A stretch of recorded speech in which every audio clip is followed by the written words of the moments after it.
மார்க்கெட்லயே கம்மி சேதாரத்துல இன்னும் 1% தள்ளுபடி கொடுப்போம். ஓகே, வைரநக கேரட்டுக்கு 5000 தள்ளுபடி கொடுப்போம். தள்ளுபடி திருவிழா. GT Holidays, South India's #1 travel brand.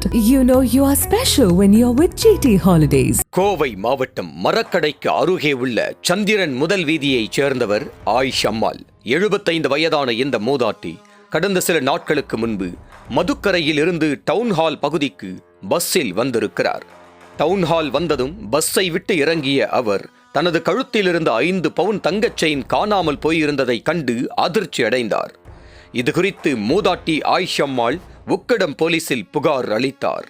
அதேபோல கோவை ராமநாதபுரத்தைச் சேர்ந்தவர் 75 வயதான மூதாட்டி வசந்தா. இவர் தனது கணவருக்கு உடல்நிலை சரியில்லாததால் சக்தி ரோட்டில் உள்ள தனியார் மருத்துவமனையில் அனுமதித்திருந்தார். சம்பவத்தன்று வசந்தா சரவணம்பட்டி பகுதியில் உள்ள கோவிலுக்கு பஸ்ஸில் சென்றார்.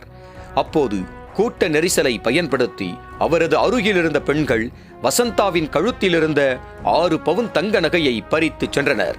பாதிக்கப்பட்ட வசந்தா இதுகுறித்து சரவணம்பட்டி காவல் நிலையத்தில் புகார் அளித்தார்.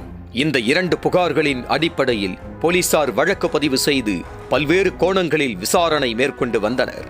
அப்போது உக்கடத்தில் சந்தேகத்திற்கிடமாக சுற்றித் திரிந்த 2 பெண்களை பிடித்து விசாரித்த போது அவர்கள் முன்னுக்கு பின் முரணாக பதிலளித்தனர்.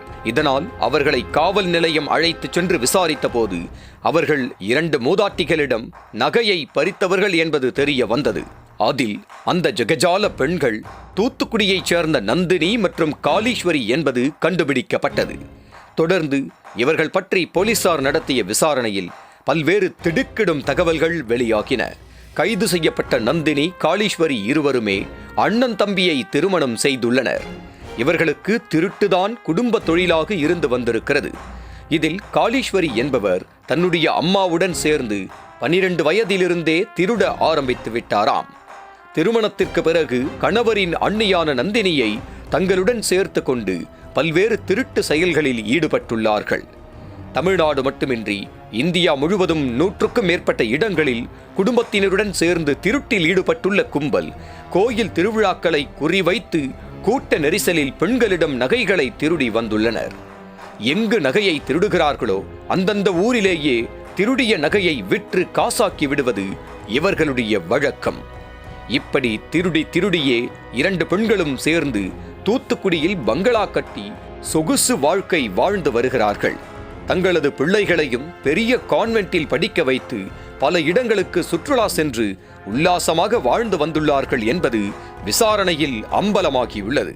இதையடுத்து கைது செய்யப்பட்ட நந்தினி, காளீஸ்வரி ஆகிய இருவரையும் நீதிமன்றத்தில் ஆஜர்படுத்தி சிறையில் அடைத்தனர்.